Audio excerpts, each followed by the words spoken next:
So you can have great gameplay in D&D, but in TTRPGs in general, story often is gameplay. One of the things I've struggled with as a DM is keeping players invested in the bigger picture, making them care about their own stories and ensuring the pacing stays tight and satisfying. Because in a book, even if every chapter is 10 out of 10 brilliant, if when you put all those chapters together, the tone is weird or the pacing's off and it does not really make sense, it's still a bad book. So let's look at some of the most famous GMs in TTRPGs, plus some insights from other mediums and see how they tell amazing stories while making sure everybody's having fun. You doing? You just looking out the window like you're Batman? Matt Mercer has a structure that really helps. It's not always the same, but usually goes casual start, recap, player-driven roleplay, a story beat, a mini cliffhanger before the break, some combat, then wrap up and roleplay, followed by a big cliffhanger at the end. It's like a TV episode, with a recap, breaks, a climax, and a cliffhanger, and because people watch so much TV, they naturally vibe with those kind of beats. If players play D&D like this long enough, they know when the breaks are coming, they know when something big's about to happen, and they understand the structure so they can help the DM build those moments,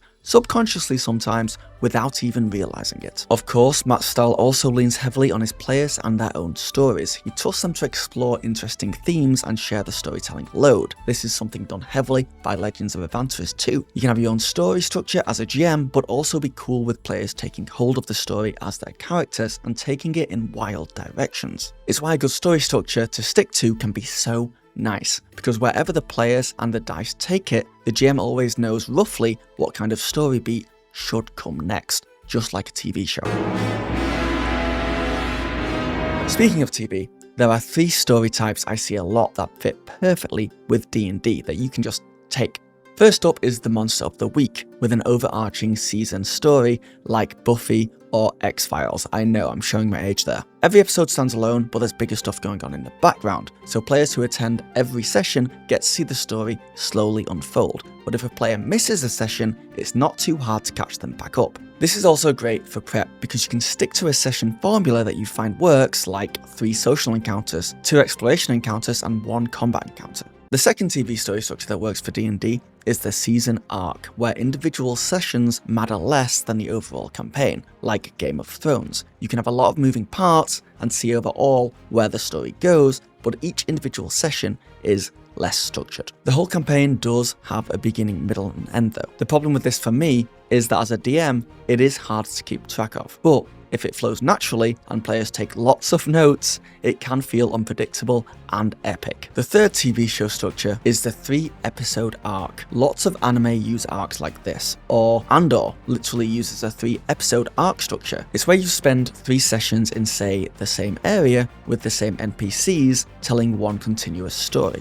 It's focused, but still gives everyone time to explore and roleplay. Each session is not as contained, but there is still structure there. I like this because it's kind of a mix of the Monster of the Week vibe and the sprawling season-long arc. You can level your players up every 1 or 2 arcs, 3 or 6 sessions, since leveling up is kind of part of the story structure in D&D. Also guys, if you enjoy this kind of content, please subscribe to the channel. I would love to hit 75k subscribers by the end of the year, and right now, it's not looking likely. So help me turn the tides. Okay, back to the video. Even if you're more familiar with novels or games than TV, you'll see the same kind of story structure throughout. I worked in TV for over a decade and I have a degree in it, and I'm just a huge TV nerd. So that's where my experience comes from. But there are a ton of classic story structures that I think are great to adopt from all kinds of media. And it's worthwhile talking about what I mean by story structure here.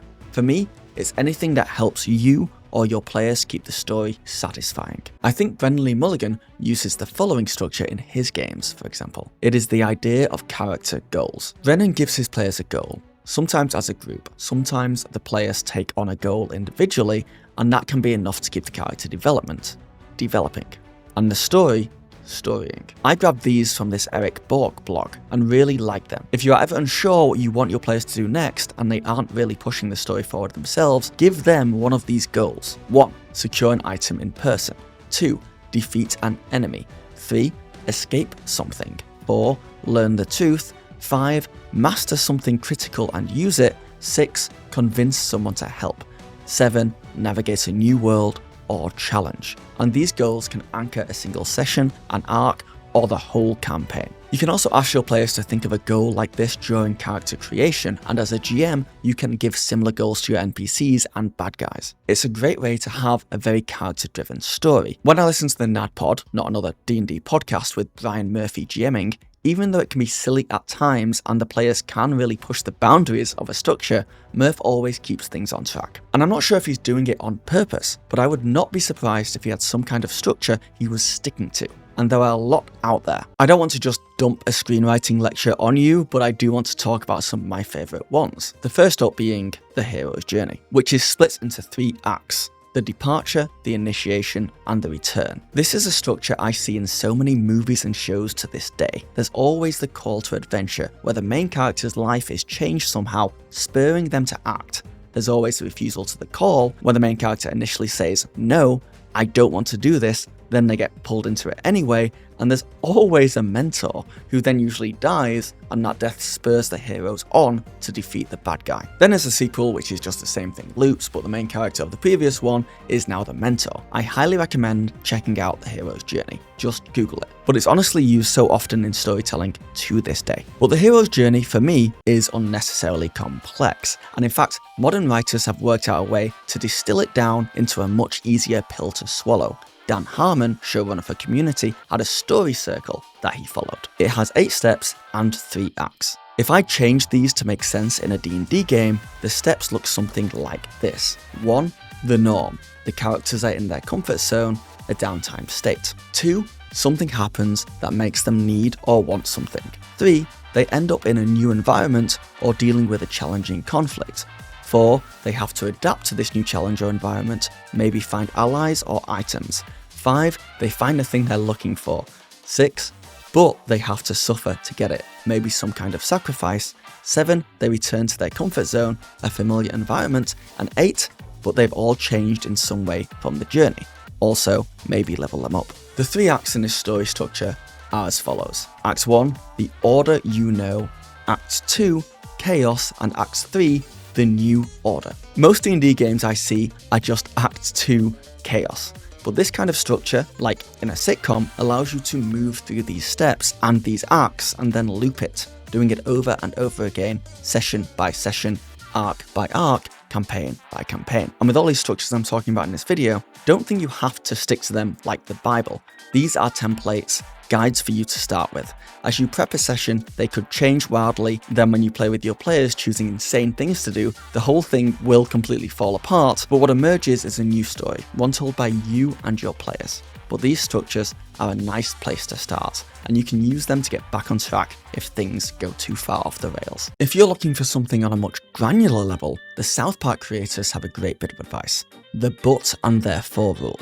If you have a bunch of story beats you want to hit for D&D, let's say a bunch of encounters you want to run, a bunch of NPCs and places and combat you want the players to experience, then it might be tempting to just go from one thing to the other. This happens, then this happens, then this happens. But with the but and therefore rule, you simply replace this with therefore this happens, therefore this happens, therefore this happens. Or replace then this with but then this happens, but then this happens, but then this happens. Using therefore means you are thinking about how each beat is connected. This thing happens, therefore this thing happens. And how each one is causing the other, pushing the players to reach their goal. Using but then means the same thing, but the characters are hitting conflict that is getting in the way of reaching their goals. This happens, therefore this happens, but this happens. Much better than, then this happens, then this happens, then this happens.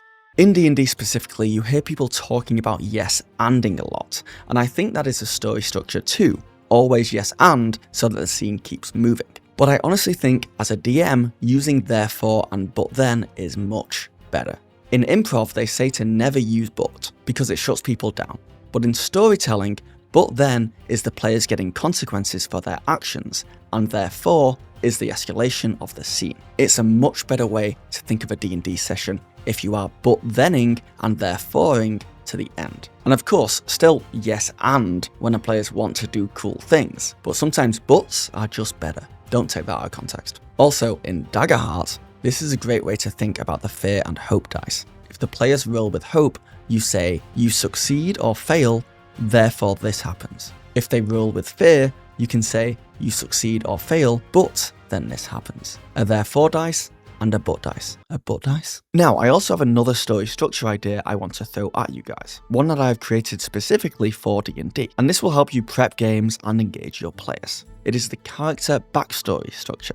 For this to work, you'll need at least 3 players to give you some kind of backstory, and the amount of steps in this structure depends on the amount of players you have. Let's say you have 4 players, and 3 of them give you backstories. Well, Act 1 is Player 1's story. You simply go through the motion of telling Player 1's story to completion using their background, but you take one bad guy from that story and have them become the big BBEG of the entire campaign. That way, Player 1 feels invested in every backstory being told in the future, even though it's not explicitly theirs. Then after we've completed Player 1's backstory, we move into Player 2's backstory, then Player 3. At this point, as a DM, you've gone through and given each player with backstories a full arc from beginning to end, so they're going to love it. The problem is that you are pretty much making one player the main character for each arc, making the other players feel left out. But you'd be surprised at how easy it is to pull other players into any story. You can just leave breadcrumbs around that tie into their own backstories. But what about the 4th player, the one who did not give you a backstory at all? Well, you can have recurring NPCs and themes throughout the other acts that directly target the non-backstory player. See what that player likes and dislikes. Then by the time you get to Act 4, you'll have enough information about this player character and the world to just craft their own arc there and then. Then Act 5, which is the fighting of the BBEG, but NPCs and places and adversaries from everyone's player character's arcs come together for the climax. This means as a GM, you just need to work with what the players give you. You keep the players the focus, and whenever you create an NPC, town or quest, you just need to think, which character's backstory does this belong to? How can it tie into the other characters' backstories? This way you don't really have to create anything yourself from scratch. You're just using the stuff the players give you, and you know everything you do is going to get some kind of response from the players. And I would be remiss here if I did not talk about the 5-room dungeon as a story structure. This was covered extensively by the fantastic channel Mystic Arts, but in D&D, a lot of the things we spoke about today, the steps in a hero's journey or Dan Harmon's story structure, could actually be individual encounters, and the 5-room dungeon is just like that. Each room is an encounter, a new environment, and a story beat and a step in a story structure. One of them is even a room that has a story twist in it. When you're next thinking of the story for your next dungeon, session, or entire campaign, think in terms of rooms. Room 1 is the entrance and guardian room. In a dungeon, it is a room that explains why the dungeon has not been looted yet, but in a D&D story structure,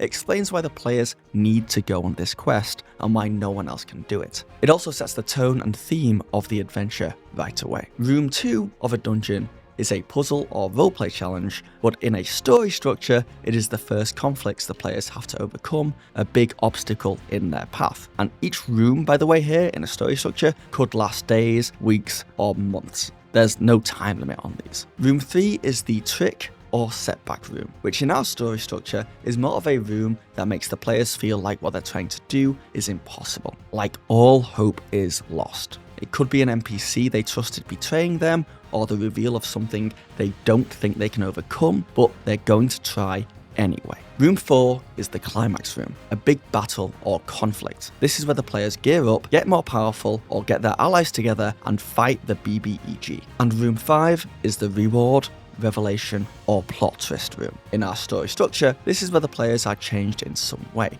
This could be in reputation, or power, or knowledge. But after this, they're going to return to normal life. In D&D, they're going back to downtime, but they are different now. This 5-room dungeon story structure is something you can use in a single session as an actual dungeon or something similar in a full arc where the players come together, meet obstacles, get some kind of setback, and then defeat a big bad guy. And you can use it in an entire campaign of different arcs. It's a really fun and powerful tool. I made my own 5-room dungeon from scratch here, exploring the whole process. So check that out next, and thank you for watching.